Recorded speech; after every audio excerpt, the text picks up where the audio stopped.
Hey, and welcome to the Ruby Tuesday. My name is Ruben, and this is my review for Black Summer Season 2. This is a non-spoiler review, so we're just going to talk about kind of the overview. Will you enjoy it? Let me know in the comments below. Were you excited? Did you think it was cancelled?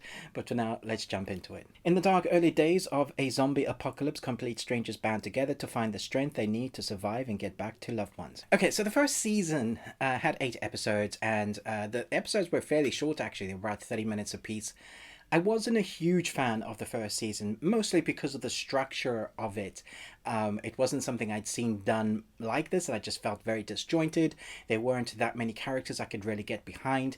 But the second season, I feel like, takes the strengths of what was good in season 1 and doubles down on. That's why I think season 2 is actually really good. We hardly have any protagonists in this. In fact, everybody is a protagonist. It's also a series you don't know who's going to survive.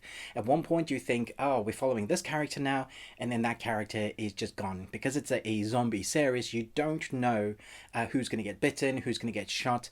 And very much in the vein of The Walking Dead, we have the humans who are trying to get what is left on Earth and just basically trying to survive. And everybody is bad and good. There's no clear line of this is the good guy, this is the bad guy.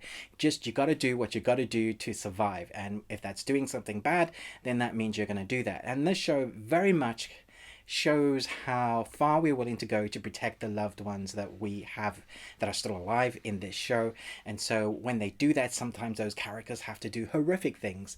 And so it's pushing humanity to the side, just saying, I'll do whatever I need to survive. And so we see our supposed heroes do things that we wouldn't expect a hero to do, but at the same time, this is not a black and white, this is not a glorified zombie horror, good guys versus bad guys kind of story. It's more like, if this was a reality, this is what people would do. And to double down on that, people in the show very rarely hit headshots unless they've had military training. And they will spray the zombies full of holes and eventually get a headshot. It's very realistic like that. Also, the zombies turn like in a few seconds, maybe 2-3 seconds they turn. So you got to know that if you're shooting someone and you kill them and you haven't shot them with a headshot, then they turn. Or if someone gets bitten, then they turn. And so these zombies are quite scary because they seem to have some cognitive function where they're able to do some problem solving, and they sniff, they have a very good sense of smell, they're always going, they have a very good sense of hearing, and they chase, they're pretty quick, and so they're able to work out certain things. At least that's the law that has been established so far, and they double down on that on the second series.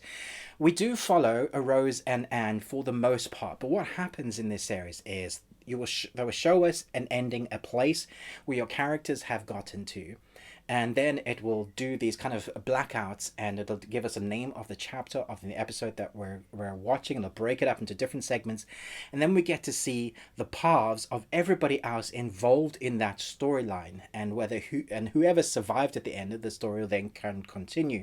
Sometimes a particular story in these next 8 episodes will continue for 2 or 3 episodes, and then it will evolve and turn into one of the other characters we haven't seen for a while, and then something else will happen. You don't know if, like I said, you really don't know who's going to survive. In the second season, there have been some phenomenal moments in action, really deep emotional moments. A lot later in the series, the first 3-4 episodes are chaotic. Like, it doesn't let up, it barely gives you a time to breathe. So we have that deep craziness of the end of season 1, which is basically a 30-minute action sequence of people just shooting the crap out of each other and then turning and dying and so forth. And the continuation of that, we see basically the first episode is just a crazy amount of gore, people dying, large cast, people turning and trying to run, just basically survive from cover to cover. One of the big, clever, very hard things to pull off that this show does is the amount of camera work that is Steadicam, that is continued shot. I think I noticed 4 different, very long, continued Steadicam shots. Particularly the first episode and the 8th episode, they have this amazing Steadicam shot, and they're following in and out of buildings, through cars, around corners, really technical shots. I have to hand it to the cameraman, and I know how hard it is to do Steadicam shots like that.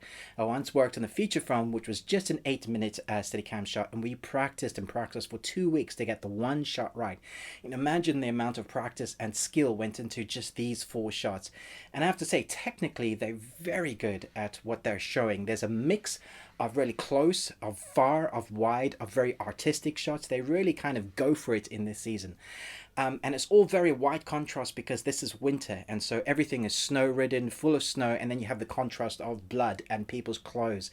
And you're always willing them to change their clothes because if you're wearing a blue jacket, then you're going to stand out. And so we have those contrasts that work really well in creating tension. And the tension that is created sometimes is just through silence. It's very rarely that it's the music that is pushing it on. It's mostly through the heavy breathing and people panicking or people doing the wrong things, and you're on tense. You're in a tense motion with them because they're doing the wrong thing. And you're like, no, don't go there, or don't do that, or try and be a better human. There's so many thoughts rushing through you. Like, what would you do in that situation? Definitely is one of those series. Like, would I survive this? Will I just die? Like episode 1. And that is basically the series in a nutshell. It doesn't finish, though, its storyline. It leaves you on a massive... I would say there is no completion of a storyline. There is a completion of a journey, which is one of the things that makes this fun. Everybody's trying to get to a certain position. I'm not going to give that away either. Everybody wants to get to somewhere because of a thing, a MacGuffin.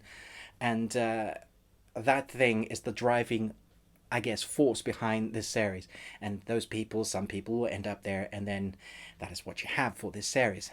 But it's the little bits of information that you glean, what's happening in this world, that is interesting. There is a slight negativity that I have to this series, is that there is no real purpose. It's just a day-to-day live living, trying to survive. There is no kind of what we're going to do. Can we solve it? There's no cure.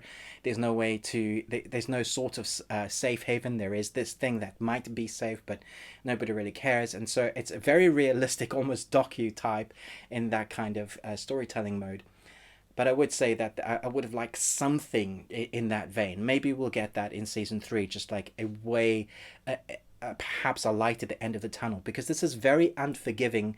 There's not a lot of time when anything good is happening to any of your characters. It's mostly just dark, and when you think it's gotten as dark as it's going to get, it gets worse.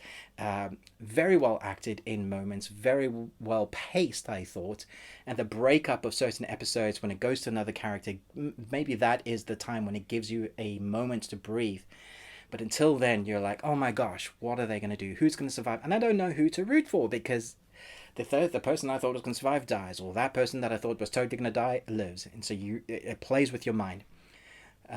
Excuse me, I'm sweating. It's incredibly hot here, and I've got the zombie makeup on me.